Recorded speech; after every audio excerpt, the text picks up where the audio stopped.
Explainer. Today, we're tackling day 2 of the 50 Days of AWS challenge, and it's a big one. We're talking about the EC2 Security Group, your server's virtual bouncer. All right, let's dive in. So, picture this. You just spun up your brand new EC2 instance. It's an awesome feeling, right? Your app is officially live on the internet. But in the excitement of making it accessible to the world, you might have just rolled out the red carpet for every single attacker out there, too. Let's probably fix that. The way we fix that is with a core AWS service that, honestly, is the perfect solution. It acts like a virtual bouncer for your server, standing at the door and deciding exactly who gets in and who gets told to leave. So what exactly is a security group? Well, you can think of it as the personal firewall for your EC2 instance. The most important thing to know is that its default state is deny all. It blocks every single piece of incoming traffic. You have to explicitly write the rules to let anyone in. This makes it your first and probably most important line of defense. Now, these security groups have a few key personality traits. They work at the instance level, meaning they're attached right to your server. They're also region-specific, so a security group you make in Virginia can't be used in Ireland. But the most important characteristic? They are stateful. This just means that if you allow traffic in, the return traffic is automatically allowed back out. The bouncer remembers the conversation, so you don't need a second rule for the reply. Okay, enough theory.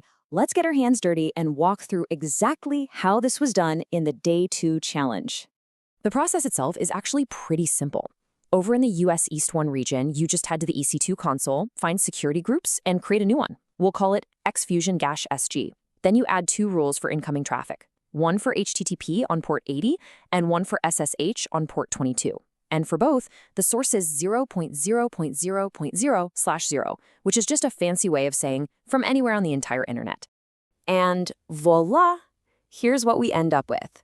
The xfusion SG group now has our 2 inbound rules, one for HTTP and one for SSH. So the lab task is done?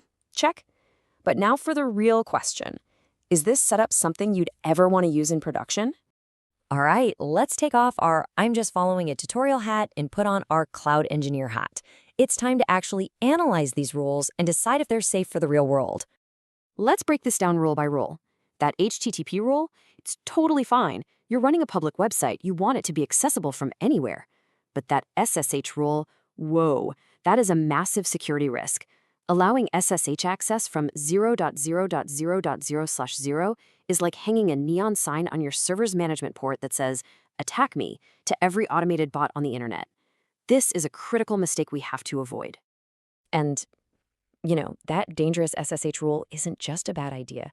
It is one of the single most common and potentially most costly mistakes that beginners make when they're starting out in the cloud.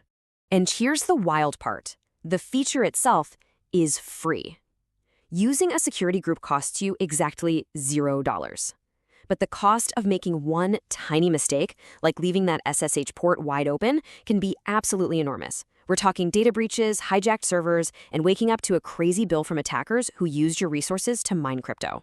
So I really want you to think about it like this. Allowing SSH from the entire internet is the digital equivalent of leaving the keys to your entire server room just sitting on a public sidewalk for anyone to find. You wouldn't do it, right?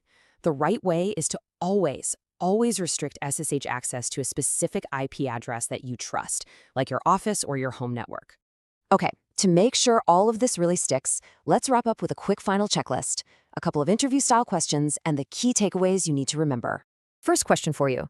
Why is it such a big deal that security groups are stateful? Well, it all comes down to simplicity. Because the security group remembers the connection, you only have to define the rule for traffic coming in. The server's response is automatically allowed to go back out to whoever started the conversation. It cuts your work in half. All right, second question. You've made this security group in US East 1. Can you just apply it to your new instance over in EU West 2? The answer is a hard no. And the reason why is that security groups are fundamentally tied to a specific region's network, what AWS calls a VPC. They're part of that local network fabric, so they can't be shared across regions. So let's wrap it all up. Here's what you need to remember.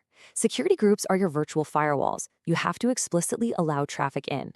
They're stateful and they're region-specific. And if you only remember one single thing from this entire explainer, please let it be this.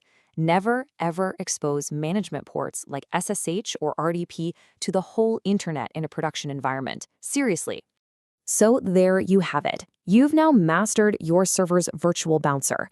You know how to let the right people in and how to firmly keep the wrong people out. The foundation is secure. So the only question left is, what amazing thing are you going to build on it?